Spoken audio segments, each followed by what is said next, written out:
even those who have overcome that temptation is always there. Always there. That cliff is always there. It's Yes. like an alcoholic at one drink and it's over, you know? And not even for people that have, just people that have overcome that, but for people like myself that have never fallen prey to it. Like, I've never had a sedentary life, but still, to me, like, every time I go to the gym, I'm like, oh boy, here we go. Yeah. Like, I know now that I just have to do it. And it doesn't matter how I feel, I'm going to do the work. And because I've just established that. When I get there, as soon as I get there, it's go time. Let's go. And then once I get moving, and once I'm 3 sets in and 4 sets in, and I'm covered in sweat, now we're fine. Now we know what to do. And now I embrace the exertion, and all is good. But I have to do it all over again the next day. And the next day is the same thing. My friend David Goggins, who's probably one of the most disciplined humans that's ever lived, he talks about, he goes, it ain't easy. He goes, when I see my shoes in the morning, sometimes I stare at those motherfuckers for a half hour before I put them on. But Even he. He'll Yeah. stare at his sneakers for a half hour, but then he'll go run 50 miles. You know, and that's the difference between a person who can overcome and a person who gives in to those feelings. And some people have never overcome, so they don't even know the beautiful feeling of accomplishing something that's difficult because they've never done it. They've sort of embraced the idea that it's fun to be lazy. It's great to be a slob. It's great to live in this world, and that's the last thing I'd ever want to do is exercise. Get the fuck out of here.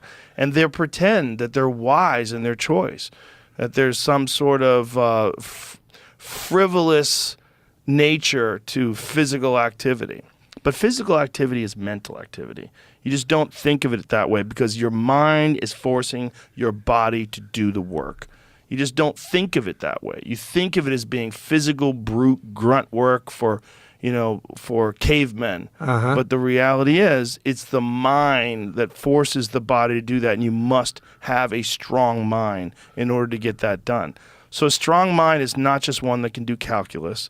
A strong mind is not just one that can write books. A strong mind is one that controls the body and all of its inherent weaknesses and all of its urges to be lazy and sedentary and self-destructive. That's a strong mind. So if we put it back into terms of resistance, let me try and phrase it in that sense. Again, the body doesn't want to. The body wants to stare at those gym shoes for half an hour, right? Yeah. The body doesn't want to do it. That's the force of resistance that, in my opinion, is spawned by the ego, right? So as we overcome that and go to the gym and get that sweat going or whatever it is that we're going to do, we defeat the ego and we're allowed to move into that greater, into the soul, into the self. And so that's the battle, in my terms of resistance, that we fight every day. We wake up in the ego, right? Our eyes open, oh, fuck, I'm in this body.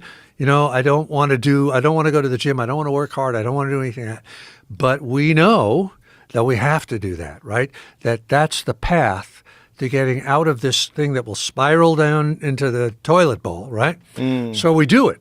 We go to the gym, we work out, whatever it is, and we get into the self. We get into the greater mind. We've defeated that demon for that day. Yeah. But it will come back again. And that seems to be, at least to me, that's what life sort of is, you know, at least in terms of our own physical body. Forget about the family or the community, that's a whole other thing. Yeah. But at least within our own little physical envelope of the body, that's the nature of the game every day, and it never ends. Yeah, you're in a constant state of struggle, mentally and physically, every day. And you can take steps to mitigate that struggle and make it manageable and make your experience better as a human being on Earth. But it requires work.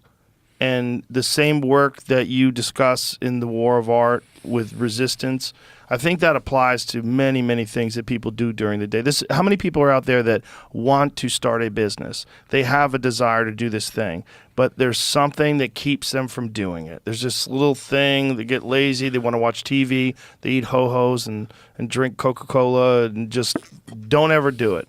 And then maybe tomorrow, maybe one day. Well, in 2023, as soon as January comes around, that's my New Year's resolution. I mean, why do New Year's resolutions exist? They exist because you're not living right now. If you were living correctly right now, you wouldn't need a New Year's resolution.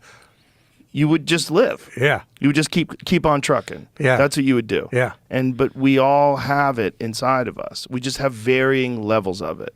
No one is a fully actualized, 100% realized potential. No one. You do the best you think you can do given what you have available in terms of resources right now.